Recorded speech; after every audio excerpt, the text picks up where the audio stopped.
नमस्कार, मैं हूं Pankaj Kumar. TV 9 digital platform पर आपका स्वागत है। आज हेल्थ क्लास में बात करेंगे कि भारत साउथ अफ्रीका से क्या कुछ सीख सकता है। जी हां, मैं ओमिक्रॉन की बात कर रहा हूं, क्योंकि साउथ अफ्रीका में जिस तरह से ओमिक्रॉन के केसेस बढ़े और उसके बाद चंद दिनों में 30% केसेस घट रहे हैं, और जिस तरह से साउथ अफ्रीका कंट्रोल करने लगा है और तमाम रेस्ट्रिक्शंस वहां हटने लगे हैं, इससे साफ जाहिर होता है कि साउथ अफ्रीका ओमिक्रॉन को कंट्रोल करने में सफल होता दिखाई पड़ रहा है। तो आइए जानते हैं कि भारत साउथ अफ्रीका से क्या कुछ सीख सकता है, ताकि यहाँ जो ओमिक्रॉन नामक कोरोना का ब्लास्ट जिस तरह से कई राज्यों में दिखाई पड़ रहा है और पॉजिटिविटी रेट 5% से बढ़कर दिल्ली जैसे जगह में 8% से ज़्यादा हो चुका है, तो हम क्या सीख सकते हैं। सबसे पहले मैं आपको बता दूं कि 25 नवंबर को ओमिक्रॉन का पहला केस साउथ अफ्रीका में डिटेक्ट हुआ था, गाउटेंग में। उसके बाद साउथ अफ्रीका में कोरोना के मामलों में कमी होने लगी। 10 दिन बाद हर रोज 25,000 से ज़्यादा मामले आने शुरू हो गए। कब? जब 25 नवंबर को पहला डिटेक्ट हुआ और 10 दिन के बाद से ही 25,000 से ज़्यादा मामले आने लगे। और फिर क्या हुआ? फिर ये हुआ कि कुछ दिनों के बाद ये देखा जाने लगा कि साउथ अफ्रीका में कोरोना के मामलों में कमी हो रही है। जी हाँ, 30% डिक्रीज देखा गया और ये माना गया कि जो ओमिक्रॉन का पीक है वो गुजर चुका है। मतलब कभी भी कोरोना वायरस के नंबर ऑफ केसेस बढ़ते हैं, पीक पे जाता है और फिर वो नीचे गिरने लगता है, और जैसे ही नीचे ढलान पर जाता है तो ये माना जाने लगता है कि या तो वहाँ पर हर्ड इम्यूनिटी हो गया, या वैक्सीनेशन हो गया, या वायरस की जो क्षमता है वो कम पड़ने लगी और लोग ठीक होने लगे, ऐसी वजह मानी जाती है। तो साउथ अफ्रीका में 30% डिक्रीज का वजह क्या है, वही हम समझने की कोशिश करेंगे। बढ़ते हैं दूसरे स्लाइड की तरफ और देखेंगे कि वहाँ पर क्या कुछ हुआ।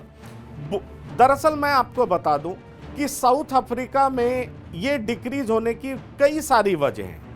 माना यह जाता है कि ब्लड में वाइट ब्लड सेल होता है जो वायरस अटैक को पहचान कर उसको हराने का काम करता है। मतलब उसको पहचानता है और उसके बाद उस पर अटैक करने का काम करता है। कहा यह जाता है कि चूंकि वाइट ब्लड सेल जो एंटीबॉडी है, वो एंटीबॉडी रेस्पॉन्स जो जिस तरह का ओमिक्रॉन में म्यूटेशन हुआ वो उसको पहचान नहीं पाया, उसमें थोड़ी दिक्कत हुई।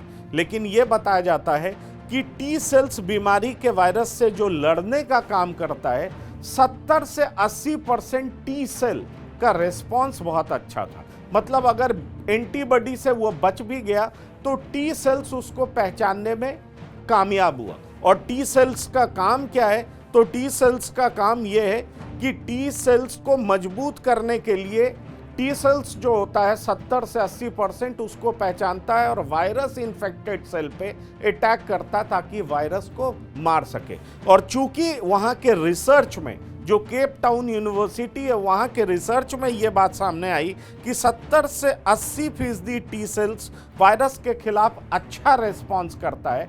मतलब है कि अगर एंटीबॉडी ठीक से काम नहीं भी कर पाया तो सेकेंड लाइन ऑफ डिफेंस जो है टी सेल्स का, वो वायरस इन्फेक्टेड सेल को अच्छी तरह से पहचान कर उसको अटैक किया और उसको डिस्ट्रॉय करने में कामयाब हो पाया। यानी संक्रमित तो लोग हुए लेकिन वायरस शरीर के अंदर जाकर के बहुत कुछ उत्पात नहीं मचा पाया, लोगों को डैमेज मिनिमम कर पाया। अब बढ़ते हैं तीसरे स्लाइड की तरफ और जानने की कोशिश करते हैं कि और कुछ क्या हुआ। साउथ अफ्रीका से भारत क्या सीख सकता है। मैं आपको ये बता दूं कि दक्षिण अफ्रीका 23,000 मामले से औसतन 11,000 पर पहुंच चुका है। मैंने आपको बताया कि पीक गुजर चुका है, अब मामले कम हो रहे हैं, रेस्ट्रिक्शंस हट रहे हैं। तो इससे ये समझा जा सकता है कि नॉर्मैलिटी बहाल होना शुरू हो गया, स्थिति सामान्य होते जा रहे हैं। और इसके लिए क्या किया गया? पहले जांच की गई, मैसिव लेवल पर जांच की गई और जांच करने के बाद ट्रेसिंग किया गया कि अमुक व्यक्ति के संपर्क में कितने लोग आए, और जो संपर्क में जहां पर ज़्यादा पाया गया वहां पर क्या हुआ, वैक्सीन की प्रक्रिया तेज कर दी गई और वहां कड़े प्रतिबंध लगा दिए गए जिसको कंटेनमेंट जोन कहते हैं। और मैंने आपको बताया कि लोगों को ट्रेस करके आइसोलेट किया गया, फिर वैक्सीनेशन तेज किया गया, कंटेनमेंट जोन बनाया गया जहां पर संख्या ज़्यादा थी। और वैक्सीनेशन तेज करने का पर्पस क्या था कि वैक्सीनेशन तेज होगा तो टी सेल्स जरूर एक्टिव रहेगा, टी सेल्स ज़्यादा से ज़्यादा बनेगा जो वायरस की पहचान कर सकेगा। और मैं आपको बता दूं कि इस केस में, ओमिक्रॉन के केस में, जो केप टाउन यूनिवर्सिटी का रिसर्च है वो ये कहता है कि संपर्क में आने वाले केवल 4.9% लोग ही अस्पताल में भर्ती हो पाए। तो जाहिर तौर पर अगर इतने कम लोग अस्पताल में भर्ती होते हैं तो इससे ये माना जा सकता है कि हॉस्पिटलाइजेशन और फिर कैजुअलिटी के चांसेस कम हैं। और जाहिर तौर पर अगर ये कम है तो वायरुलेंस भी कम है, ये वहाँ पर देखा गया। अब बढ़ते हैं अगले स्लाइड की तरफ और जानने की कोशिश करते हैं कि ओमिक्रॉन से पहले जो और भी सेल्स थे उनसे क्या क्या नुकसान पहुंचता था। इसी साउथ अफ्रीका में क्या क्या देखा गया। नवंबर दिसंबर में 28.8% मरीज अस्पताल में भर्ती हुए। जी हाँ, इस नवंबर दिसंबर में ही ओमिक्रॉन पीक पर था। और जब ओमिक्रॉन पीक पर था तो जाहिर तौर पर इतने लोग अस्पताल में भर्ती हुए, जबकि बीटा से 60.1% और डेल्टा से 66.9% लोग अस्पताल में भर्ती हुए। तो आप समझ सकते हैं कि बीटा और डेल्टा इसकी तुलना में कहीं ज़्यादा खतरनाक है। और बीटा और डेल्टा से वेंटिलेटर और ऑक्सीजन सपोर्ट की ज़रूरत ज़्यादा पड़ी, जबकि यहाँ पर हॉस्पिटलाइजेशन भी कम हुआ और वेंटिलेटर और ऑक्सीजन सपोर्ट की ज़रूरत भी कम पड़ी। मैंने आपको बताया कि इसमें यह देखा गया कि महज 4% लोग कॉन्टैक्ट ट्रेसिंग में पता ये चल पाया कि लोगों के संपर्क में आने के बाद हॉस्पिटलाइजेशन की ज़रूरत पड़ी, जबकि बीटा और डेल्टा में देखा गया था कि 19%, 14% क्रमशः लोगों को हॉस्पिटलाइजेशन और की ज़रूरत पड़ी थी। तो आइए फिर आगे बढ़ते हैं स्लाइड की और ये समझने की कोशिश करते हैं कि आखिरकार भारत और क्या कुछ कर सकता है।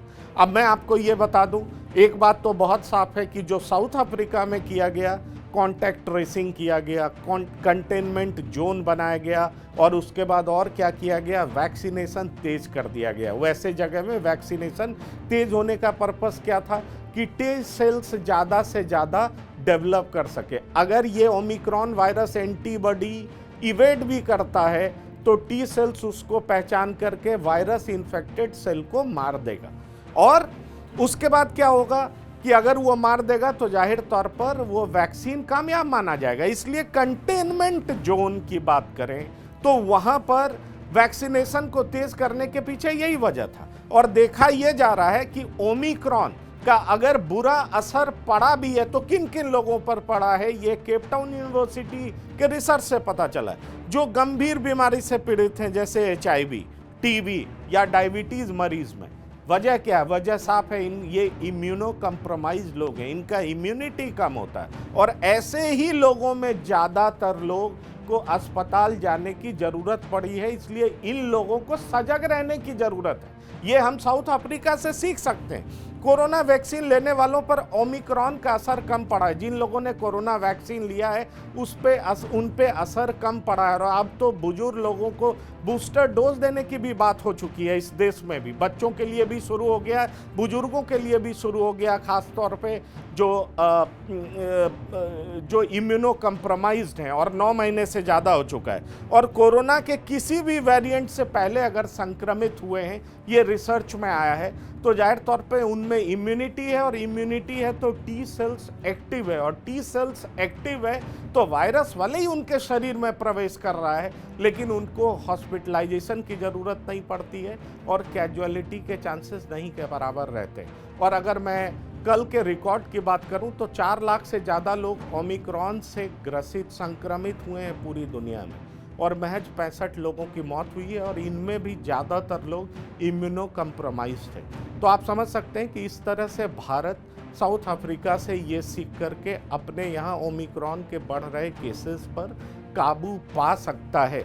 जबकि दूसरा स्कूल ऑफ थॉट जो अमेरिकी डॉक्टर्स हैं वो ये कहते हैं कि 80% लोगों को ये होना तय है, क्योंकि इनकी संक्रमण क्षमता बहुत ज़्यादा है, लेकिन ये होने के बाद तमाम वेरिएंट के खिलाफ वरदान साबित होगा, इसलिए बहुत ज़्यादा घबराने की ज़रूरत नहीं है। और डॉक्टर अफसीन इमरानी जैसे डॉक्टर यहाँ तक कहते हैं कि इसकी जांच भी नहीं होनी चाहिए। तो ये दूसरा स्कूल ऑफ थॉट है, लेकिन साउथ अफ्रीका से भारत इन तमाम पहलुओं पर सूक्ष्म निगाह रख करके सीख सकता है और अपने यहाँ बढ़ रहे ओमिक्रॉन केसेस को कम कर सकता है। तो फिलहाल हेल्थ क्लास में इतना ही। आप बने रहिए TV9 डिजिटल के साथ। धन्यवाद, नमस्कार।